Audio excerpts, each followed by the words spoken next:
बाबा 3 दिन रह गए हैं कुर्बानी वाली ईद में, हमें भी गोश्त मिलेगा ना? हाँ हाँ, क्यों नहीं, बिल्कुल मिलेगा, बाबा ने कहा। लेकिन बाबा, पिछली ईद पर तो किसी ने भी हमें गोश्त नहीं दिया था, अब तो पूरा साल हो गया है गोश्त देखे हुए भी। नहीं शाजिया, अल्लाह ताला ने हमें भूखा तो नहीं रखा मेरी प्यारी बेटी, हर हाल में अल्लाह का शुक्र अदा करना चाहिए। डॉक्टर साहब कुर्बानी के लिए बड़ा जानवर लेकर आए हैं और मास्टर जी भी तो बकरा लेकर आए हैं। हम गरीबों के लिए ही भी तो कुर्बानी का गोश्त होता है। अमीर लोग तो सारा साल गोश्त ही खाते हैं। आज ईद उल अजहा पे मौलवी साहब बयान फरमा रहे हैं कि कुर्बानी में गरीब मस्कीन लोगों को नहीं भूलना चाहिए, उनके बहुत हकूक होते हैं। खैर, शाजिया का बाप भी नमाज अदा करके घर पहुंच गया। घंटा भर इंतजार करने के बाद शाजिया बोली, बाबा अभी तक गोश्त नहीं आया। बड़ी बहन राफिया बोली, चुप हो जाओ शाजी, बाबा को तंग ना करो। वो चुपचाप दोनों की बातें सुनता रहा और नजरअंदाज करता रहा। काफी देर के बाद जब कहीं से गोश्त नहीं आया तो शाजी की माँ बोली, सुनिए, मैंने तो प्याज टमाटर भी काट दिए हैं, लेकिन कहीं से भी गोश्त नहीं आया। कहीं भूल तो नहीं गए हमारी तरफ गोश्त भिजवाना? आप खुद जाकर मांग ले।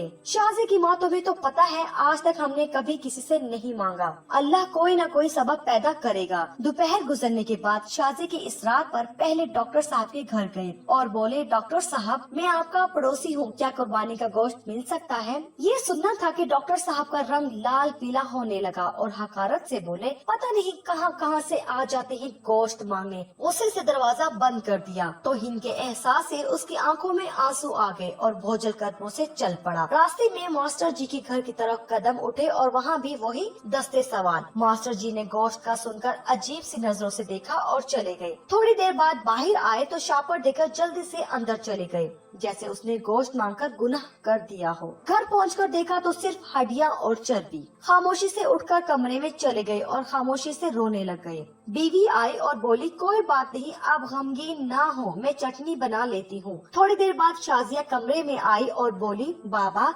हमें गोश्त नहीं खाना, मेरे पेट में दर्द हो रहा है। वैसे भी ये सुनना था कि आंखों से आंसू गिरने लगे और फिर फूट फूट कर रोने लगे। लेकिन रोने वाले वो अकेले नहीं थे, दोनों बच्चियां और बीवी भी आंसू बहा रही थी। इतने में पड़ोस वाले अकरम की आवाज आई, जो सब्जी की रेडी लगाता था। अनवर भाई, दरवाजा खोलो। दरवाजा खोला तो अकरम ने 3-4 किलो गोश्त का शापर पकड़ा दिया और बोला, गांव से छोटा भाई लाया है, इतना हम अकेले नहीं खा सकते, ये तुम भी खा लेना। खुशी और तशक्कुर के एहसास से आंखों में आंसू आ गए और अकरम के लिए दिल से दुआ निकलने लगी। गोश्त खाकर अभी फारिग हुए ही थे कि बहुत जोर का तूफान आया, बारिश शुरू हो गई, उसके साथ ही बिजली चली गई। दूसरे दिन भी बिजली नहीं आई, पता क्या तो मालूम हुआ ट्रांसफार्मर जल गया। तीसरे दिन शाजिया को लेकर बाहर आए तो देखा कि मास्टर जी और डॉक्टर साहब बहुत सा गोश्त बाहर फेंक रहे थे, जो बिजली न होने की वजह से खराब हो चुका था और उस पर कुत्ते झपट रहे थे। शाजिया बोली, बाबा क्या कुत्तों के लिए कुर्बानी की थी?